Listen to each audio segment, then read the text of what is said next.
So I go to my first seminar, and it was a life-changing event for me. This weekend for you can be a life-changing weekend for you if you let it. And I just want to say this, that how you play in here is how you're going to play out there. I'm telling you right now that this is the foundation of all of your success in network marketing, that you must get a grip on this right now. Otherwise, you're toast. You might make a couple bucks, but you'll never be rich. Who wants to be wealthy in this business? Raise your hand. Okay? Get this and get it now. Because you're going out in the marketplace and you're going to take greatness to people. You get to hand somebody a gift that can dramatically change the direction of their lives forever. Do you understand that? That is powerful. You need to have a paradigm shift if you're going to attract greatness and attract great people. We want to attract great people into our business, yes? Right? So check this out. When you're going out in the marketplace and somebody says, is this network marketing? Is this network marketing? And you're like, we have executives, not distributors. So you're trying to, or you're hiding like, ooh, somebody asks you, is this MLM? And then they totally screw up and they say, is this LMN? Well, if you're going to make fun of me and try to make me sound stupid, at least let's get the OPQRST right. Is this LMN? I've actually had some idiot say, is this LMN? No, it's not. LMN? What is that? Are we in the middle of the alphabet? Seriously. Now, people are going to come to you. How many of you had somebody make fun of you because you're involved in a network marketing business? Yeah, doesn't that suck? That sucks. That doesn't feel very good, does it? But when you're coming from a position of belief, you cannot be touched. Nobody can touch you. And you must build your business on a foundation of belief. So when somebody says to you, is this network marketing? Your answer is, heck yeah, it is. If it wasn't, I wouldn't touch it. So the thing is, there's so many doubters in this business. So many people are not buying the story of network marketing. Nobody's going to buy your story until you do.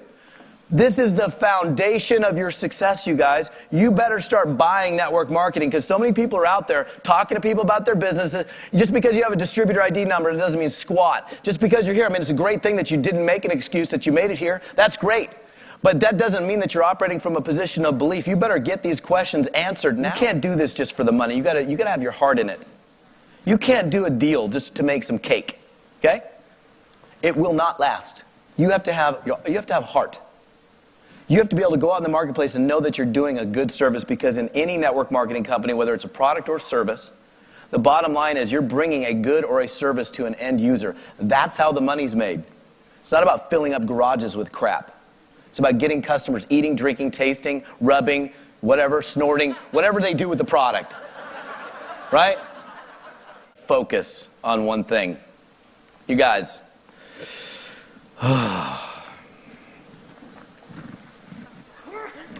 the biggest earners in our business only do one thing. Who wants to be at the top? I'm serious here. This is not a joke.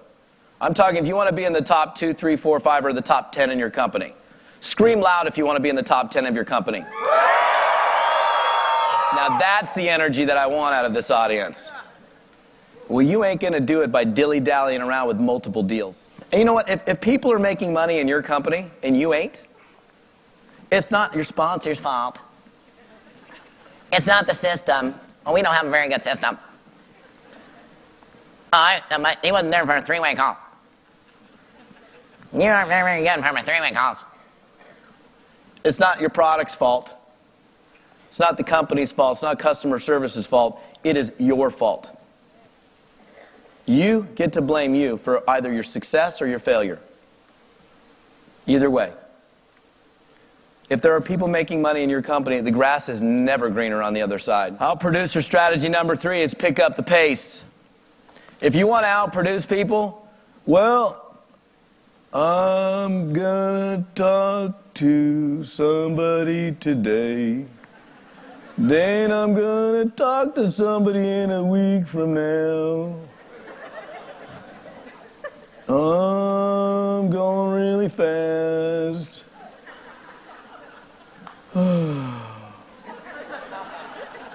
Here's a little reality check. How many people are you talking to? How long do you want it to take? You want it to take forever? By the way, it's going to take you sacrificing. You have to give up a little Oprah. Maybe you have to give up. Maybe you have to put the golf clubs away a little bit for a little while. Maybe you're going to have to, you know what, nothing worthwhile. You have to sacrifice something. Something is going to have to give in order for you to get. Something has to give for you to get. The dilly-dallying around, I mean, I don't know. I mean, look, the biggest earners I know as well, they'll sit down, they'll get into a company, and they will put on the gas for 17 to 24 months before they even take a breath. I do a little reality check for people. This is a harsh one. You're not going to like this one if you haven't heard it before. You aren't going to like it. Draw a box on your piece of paper. Do it. And for you people in internet land, do it too. Do it. Draw a little box on your piece of paper. I want you to write a number in that box, not a random number. How many new people have you talked to about your business in the last 24 hours? What's the number? 0? Not enough. Again, you've got to learn to hire you. You've got to learn to be self-employed. This is a business of being personally accountable. You're so used to, if you have a job, you're so used to somebody else holding you accountable that this is a new deal here. Would I hire me? Draw a little box. How many people have you talked to in the last 24 hours about your business? Look, this is my phrase. It goes like this. Double digits a day keep the commission checks on their way. Practice your approach. Practice. You don't want to pick up the phone using your scrum. Hi, is Bob in? Hi, Bob. My name is Todd Falcone. Falcone, I'm sorry. I'm calling you because your name was referred? Referred?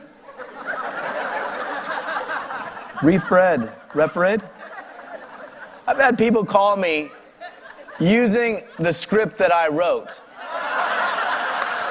Yeah. This ain't boomerang marketing. This ain't this. Like, you talk to a prospect and you throw out the opportunity, you just chuck it to them like a boomerang. Waiting for it to come back to you. Success comes to, again, what did I say the other day? Or what did the MC say the other day? Success comes to those people who come and get it. Go get the business. Don't wait for it. You will never make a dime in this business until you make contact with a human being. Do you understand me? You can't make no money. So you better, I mean, if you're going to make money, if your commitment is to make money, you better face the fear now. And here's what you do. You pick up the phone or whatever it is, and you make a dial. And you might click.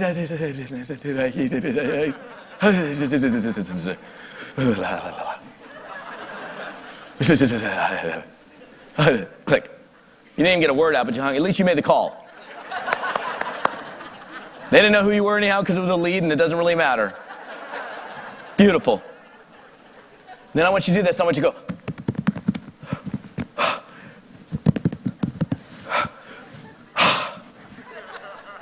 I'm alive.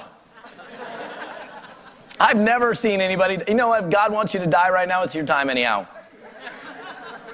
You ain't going to die from prospecting. You might die by looking at the phone of old age. Pick up the phone and make a call.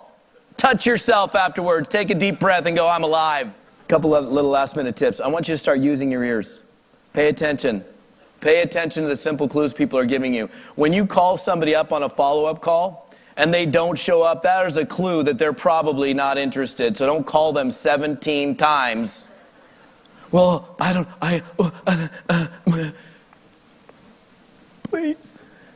Please join my business. Won't you please? Because I need it.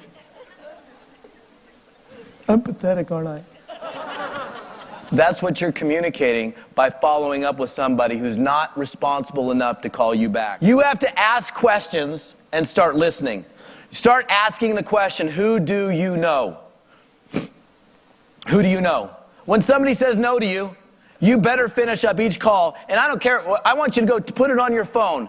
Type it up in really small, about 8 size print, bold. Who do you know? Put it on your iPhone. Tape it to your iPhone. I'm serious here. Post it in front of you on your whiteboard. Do something so it becomes habit. Start focusing on them. If you ask a question and you get somebody talking about themselves, it's all revealed to you. Do you understand? It's over for you. You will start bringing so many people into your business if you just simply start asking the questions and listening. And so my first lesson is this. When somebody has something that you want and they're willing to show it to you, you don't reinvent the system. And too many people get in this business and they think, oh, I want to do it my own way. Let me take your idea but tweak it and just make it a little bit my own. That's not really the recipe for success, is it? If somebody has something that you want and they're willing to show you exactly how they acquired it, why would you even think about for a moment of reinventing the wheel? How would you act if you were making $20,000 a month right now? Would you be acting differently than maybe you are right now? And if so, then start acting like that. Write it down. Go in your journal and go, if I was making $20,000 a month, this is the way I would act. This is the way I would act with my prospect. You can't get into this business and try it for a little bit. And there are a lot of people that even show up for seminars that have distributor ID numbers, that show up for events, that still have an out for themselves. That are like, hey, I'm going to go for a little while, and if this works out the way I expect it to work out, then I'm going to hang out. But then if it doesn't work out the way I expect it to work out, then I'm going to go back to what I didn't like to begin with. And that, to me, it really is the definition of insanity. To talk about the definition of insanity is doing the same thing over and over again, expecting a different result. To me, the definition of insanity is doing something, going into, not liking what I'm doing, going and trying something that contains the mechanics of wealth, that has the capacity to create life change, trying it for a little bit, and then going back to what you hated to begin with or what you didn't like so much to begin with, which caused you to go look at this in the first place. Make sense? Why would you ever quit network marketing? My success has become because I've been willing to go get it. Your success, lay down sales happen every now and then, but you're not going to build a career on lay down sales. Waiting for something to happen. If you talk to somebody, initiate them in conversation, engage them in conversation, ask them a bunch of questions, obviously, get their interest, you end up handing them something or providing them some information about your opportunity, you better follow up with them and do it in a timely manner. I would choose not to work with you because of you're deciding not to follow up, and it really is just a decision. It's a choice that you make to get back to a person, yes or no. But as long as you're working yourself forward, paying attention to clues that people are giving you. The fact that you're here, the most important thing out of this weekend is that you take this information, whatever nugget of information, and you apply it. One of the things I say at a lot of my seminars is soak and apply. You can soak in the information, but then if you fail to apply it, it's like, I got an email one time from a guy, and I was like, that's an interesting email. It was just an email from a guy. And I was like, oh, I'm going to take this, I'm going to use it. I took the email, and in the next 3 or 4 days, I made over $14,000 just from some silly email some dude sent me. Because I applied the lesson that was taught in the email. So the important thing is that you take whatever you learn here and you apply it. Make sense? Okay. Are you guys ready? Yeah. Okay, good. All right, so here's the deal. You have two choices. You can recruit up or you can recruit down. Our natural human tendency is to recruit down the socioeconomic chain. That's our tendency. Our tendency is to recruit down the socioeconomic chain because we perceive it to be easier. When you get started in network marketing, it's so easy to talk to your broke friends and buddies and family members because they're broke, right? Then you have the successful rich people up here that you know. Every single person, I'm going to teach you guys some really powerful lessons right now. Every single person in this room has somebody successful up the and you know what I'm talking about, up the socioeconomic chain? I'm talking about recruiting good people. You want to recruit good people, people that are willing, able, capable of doing what we do in network marketing. You don't want to recruit these guys. Hi, is Bob in? Yeah. Hey, Bob, Todd Falcone, how you doing? Well, not so good. For me, it was a guy named Joe. He was a car dealer. He owned 5 dealership franchises. He owned a private jet. He had money. He didn't have fractional ownership in a jet. He owned the jet. He had some money. If you own a jet, you got some money, you think? So I wanted this guy, but he was super successful. I was broke, but I knew the guy. I'd purchased cars from him. So here's what I did with Joe. This is exactly how the phone call went. Hi, is Joe in? Yeah, Joe. This is Joe. I said, Joe, Todd Falcone. I go, how's it going? He's like, what's up? And he knew me. We were buddies. He was like 50-something, and I was like 20-something. But he knew me because I'd been in the dealership a few times. He said, what's going on? I said, Joe, listen, let me tell you why I'm calling. I said, first of all, I have an amazing amount of respect for you, for your accomplishments, your success in your life. Honestly, I look up to you as one of my business mentors. It seems to me everything that you touch seems to turn to gold. And I admire you and your business success. I said, listen, I aspire to someday be as successful in my life as you've been in yours. Listen, Joe, let me tell you why I'm calling. I just started in a brand new business. I'm really excited about it. And I just respect what you do. And I'd just really appreciate it if you could do me a favor and take a look at what I'm doing and give me your honest to goodness feedback. Could you do that for me? I didn't say, do you see an opportunity? Do you want to supplement your income? You want to make some money? I didn't have to say any of that. All I had to do is say, Joe, no single person who has a heart can say no to that. How does that make you feel, honestly, when you're on the phone with somebody of that caliber? Somebody that sounds good, that's enthusiastic, that's outgoing, that sounds awesome, that's interested, that's all of those things rolled up into one. How do you feel? You feel awesome, right? Versus that person, which isn't fun. So I want you to take yourself there and say, well, I can go talk to this Bob guy that's negative and skeptical and broke and grumpy and and if I had to do that all day long, who would want to prospect? I wouldn't. Considering the fact that prospecting is the single most important activity, the one thing that you're going to do more than anything else, doesn't it make sense to be prospecting fun, good people? And the thing is, when you go up the socioeconomic chain one time, you'll realize that these people are actually easier to recruit than these people, because the people over here that are broke and grumpy, they're like, oh, well, can you call me in 6 months when I can get the $50 for the kid? Or, if it's so good, why don't you pay my way in? Have you ever heard that one? How much money are you making? Well, I'll get it in 6 months, but I'm not going to get the auto ship thing or whatever you call it. And then, yeah, I know. But then you go over here, and these people, they get it. Successful people become successful because they look at opportunity, they roll up their sleeves, they go after it, and you don't become successful and then go, oh, I'm not open to opportunity anymore. You stay open. In fact, most of the successful people that I know are now more open to opportunity today than they were in the past. If you don't have a plan right now, chances are you're going to fall into somebody else's plan, and their plan, I guarantee, ain't as good as the one that you'd have for you if you actually wrote one down. Plan on success, because if you plan on it, you'll get it. You're not going to succeed by just going through the motions and hoping that you're going to do it. And the other thing I think we need to do is exercise patience, because we all get, when I signed up my first network marketing company, I thought for sure I'd be at 10 grand a month in 90 days. How many of you thought for sure, I'm going to be at 10 grand a month in 90 days? I quit my job. See, the problem with our programming is that we're programmed since childhood to expect things now, today, yesterday. Microwave ovens, McDonald's franchises, fast food craziness. We got to have it today. I mean, first time you deliver a paper, what do? They give you a check. You babysit, they do what? They give you some money. You do something for work, there's an exchange. In your mind, when I talk about this whole thing of a proper mindset, get it in your head and get it thick in your head that you need to have the proper mindset, that you come into this deal and that you exercise patience. It takes time to create the check. And people quit, the grass is greener over here. Oh, I made $32,000 my first month in this thing. I made $26,000 over here. Come on over here. And they end up hopping from program to program to program, hoping the grass is greener. Pick a horse and ride it, baby. Ride the horse. One of the things that I see make the biggest mistake most network marketers make is their inability to take that giant ice cube. See, when I start a conversation with anybody, there's an imaginary gigantic ice cube that exists between me and the prospect, and it's like I'm trying to see and I can't really see him. It's like a big gigantic chunk of ice. And my objective is to quickly take the ice pick, take the ice axe, and chop at it until it disappears, or take the torch and get rid of it so I can see clearly. And when you can see clearly in a conversation, when all the barriers are down, that's when the relationship can occur. And you guys understand that people hate buying from people that they don't like. I mean, how many of you just love throwing out money to somebody you hate? Love it. Oh, here you go. I hate you. Here, take my money. I don't like you. Here, you can have my money. This is a sales game. This is a business of moving stuff. When you say, oh, we don't do sales, we just share, liar. We sell stuff. You sell your product or service, you sell your opportunity, that's what we do. The problem is people have this conception of what salespeople, oh, that's the guy that's twisting the arm and making you do something. That's not what we do. This is a volunteer sport in network marketing. People do this because they want to, not because they have to.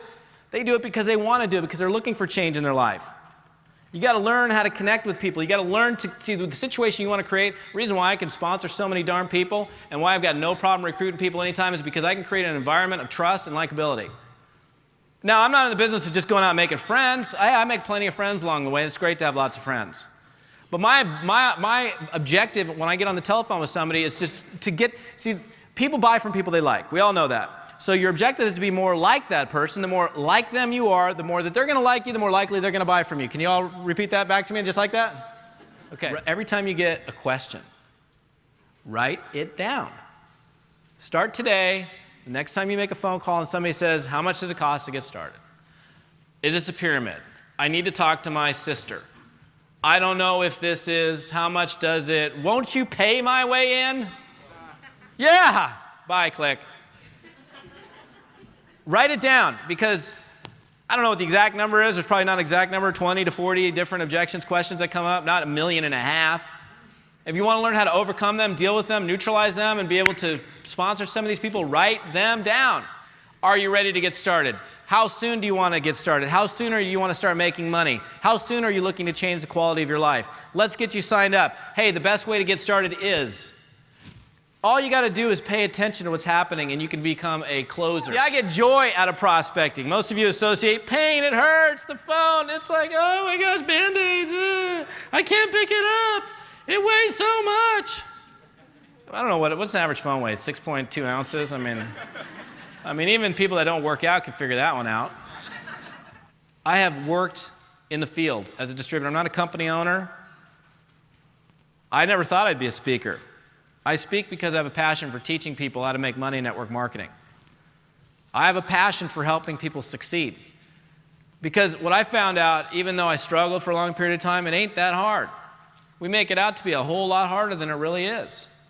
And I'm not saying it's not hard work, because you're going to bust it. I mean, if you're going to make money in this business, you're going to bust it. You're going to commit, and you're going to have some sacrifices. But, network marketing, scale of 1 to 10, 1 laying on the sofa, 10 brain surgery, we're probably about a 3, 3.5.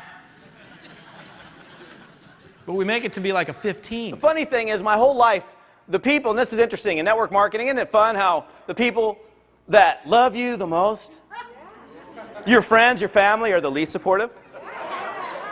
When I started in the business, my mom goes, "You're in one of those pyramid things.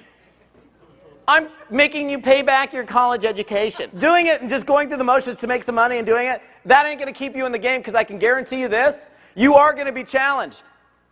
If you haven't been challenged yet, you're going to get challenged. There are going to be days where you feel like quitting. Anybody in the room ever feel like quitting? Ever? Yeah. I felt like giving up. I have no clue why I'm still here today. There were times where, for all intents and purposes, I should have been a statistic. You know what a statistic is on your genealogy? It's a 0. It's somebody who quit. It's all decisions. We all have choices, right? You have the ability to make a decision each and every day. Change also, by the way, happens the instant that you decide something. Like if you're not committed right now, some of you, I've had conversations, some of you are like, not really committed to the business yet, and you're just making a decision right now. Well, the moment that you make the decision, that change has already begun. One of the decisions that I made that I fought really early on, and I just didn't understand the whole personal development, personal growth thing, was, being like literally arm twisted into going to a seminar. I literally, they were like twisting my arm to get my butt to the seminar. I was like, I'm not going, I don't have the money. And I went there and it changed my life. And Mark Victor Hansen said the same thing today. He was talking about, having to go this, that's the same experience that I had. The first seminar I went to was like, oh my goodness, now I get it. Now I understand. There's never been an event that I've ever been to and I was like, oh, I wish I had less people here. Even when I had hundreds of people from my own personal group there, I was like, oh my goodness. I just felt sorry. I felt sad for the people that didn't make the commitment to be there. You all deserve, if there's anything you're going to invest in, instead of a latte, invest in your personal education, your personal growth, your personal development. If you can get good at enrolling people consistently, easily, and effortlessly with joy, then you get to have all the other fun problems. You know what I'm saying? No, I'm serious. You can't experience all of the other fun problems unless you can easily enroll people. Because if you can't enroll anybody, you got no problems, other than the fact that you can't enroll anybody.